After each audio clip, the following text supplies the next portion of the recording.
A U.S. Army veteran and avid Second Amendment supporter said he was booted from the Indianapolis Zoo for wearing a sweatshirt with 5 words on the front, which the staff found offensive. Take a look and decide for yourself if there was an issue with his clothing. Anthony Edmondson claims he was asked to leave the Indianapolis Zoo for wearing a sweatshirt featuring the image of a bullet and a sexual innuendo. The 31-year-old U.S. Army veteran told the Indianapolis Star that he was enjoying a day at the zoo with his family when, after 2 hours, a staffer walked up to him and confronted him about his attire, saying another patron had complained. So, what was so offensive? Edmondson was sporting a black hooded sweatshirt with a large bullet printed on the front with words that read, "Just a tip, I promise." According to Daily Mail, Edmondson was asked to cover up the sexually suggestive message, take off the sweatshirt, or turn it inside out to hide the picture and words. But he refused, citing his First Amendment rights. Anthony Edmondson was then asked to leave and was promptly escorted off the premises by off-duty police officers working as security at the zoo.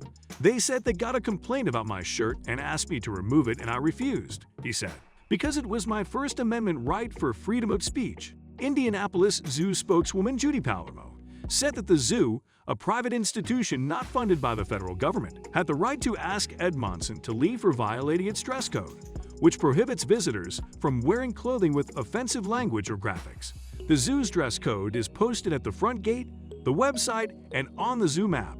"We respectfully ask that you use modesty with regard to your wardrobe. Wear a shirt, pants, shoes, and clothing without offensive/vulgar language or graphics," the zoo's website reads. "Offensive language or graphics on clothing are not appropriate at a family gathering spot like the zoo," Judy Palermo said. This guest was kindly given an opportunity to stay at the zoo, as long as he covered up the wording on his sweatshirt, or removed the clothing, or turned it inside out. He chose not to. Edmondson said he was surprised by the strong reaction to his sweatshirt. "I wear that hoodie on a daily basis," he said. 100% of the time.